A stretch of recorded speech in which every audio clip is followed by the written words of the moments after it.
पाकिस्तान की शाहबाज शरीफ सरकार ने जहर उगलने वाले कट्टरपंथी इस्लामी उपदेशक जाकिर नाइक को पाकिस्तान आने का न्योता दिया है। जाकिर नाइक भारत से भगोड़ा है। जाकिर नाइक अगले महीने पाकिस्तान में ही पूरे 15 दिन तक रहेगा, यानी अक्टूबर के महीने में 15 दिनों तक पाकिस्तान भारत के भगोड़े की मेजबानी करेगा।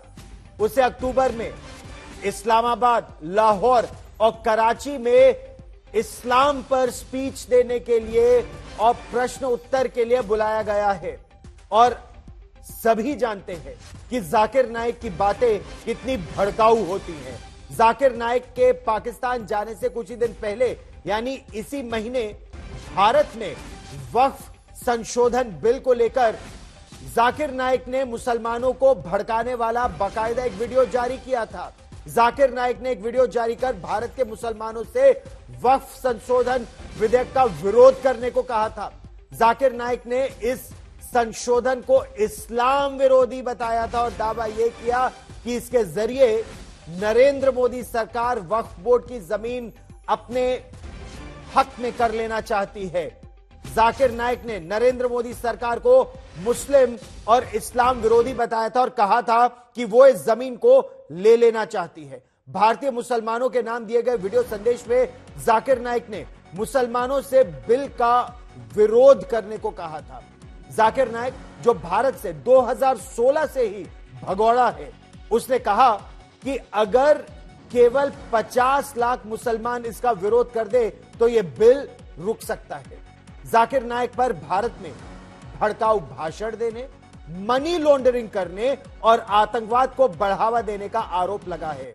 मई 2019 में प्रवर्तन निदेशालय यानी इन्फोर्समेंट डायरेक्टरेट ने जाकिर नाइक के खिलाफ टेरर फंडिंग के मामले में बाकायदा एक चार्जशीट दाखिल की थी। जाकिर नाइक की 50 करोड़ रुपए से ज्यादा की संपत्ति अब तक भारत में जब्त की जा चुकी है।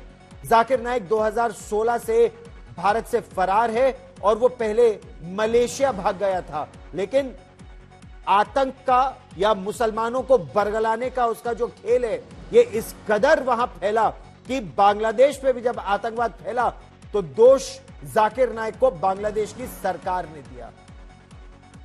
अरविंद ओझा मेरे सहयोगी ज्यादा जानकारी के साथ अब हमारे साथ जुड़ रहे हैं।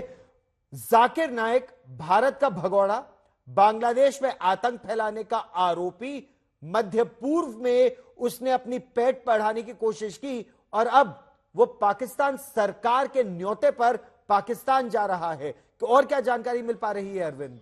देखिए गौरव, जो कराची है, इस्लामाबाद है और उसके अलावा लाहौर, इन 3 जगहों पर जो जाकिर नाइक है उसका दौरा है। तकरीबन 15 दिनों का यह दौरा है और जो हमें जानकारी मिली है कि पाकिस्तान से न्योता मिला है, उसके बाद वो वहां पर जाकर अपने बेटे के साथ वहां पर भाषण देगा। अगर भारत की बात की जाए तो 2016 में ये फरार हो गया था जाकिर नाइक।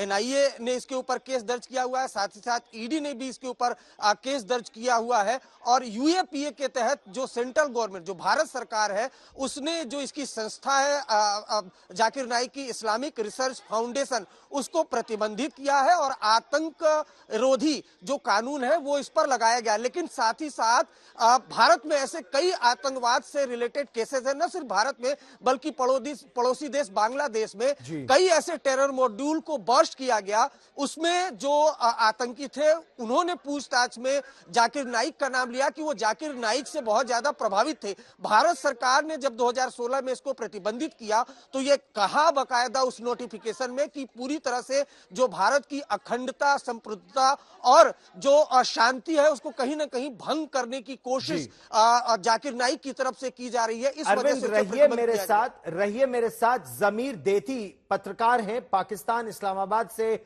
हमारे साथ जुड़ रहे हैं। जमीर, एक आतंकवादी जो भगोड़ा है भारत से, बांग्लादेश में जिस पर आतंक फैलाने का आरोप है, उसको पाकिस्तान से, वो भी पाकिस्तान की सरकार से न्योता क्यों? क्या बता सकते हैं आप हमें? जाकिर नाइक कब पाकिस्तान आएगा और क्या क्या करेगा वहां पर?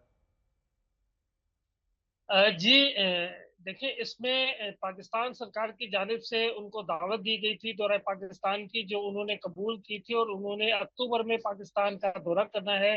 ये 3 शहरों का दौरा करेगा, जिसमें कराची है, लाहौर है और इस्लामाबाद है। जहां पर वो 2 दिन अवामी इज्तिमात से खिताब करेंगे, जबकि उसके अलावा उनके मुख्तलिफ मुलाकातों के शेड्यूल्स हैं, जिनका बाकायदा ऐलान नहीं किया गया, लेकिन 2 दिन कराची में, 6 और 7, और उसके बाद फिर 12 और 13 इस लाहौर में होंगे। उसके बाद फिर 19-20 जो है वो इस्लामाबाद में होंगे।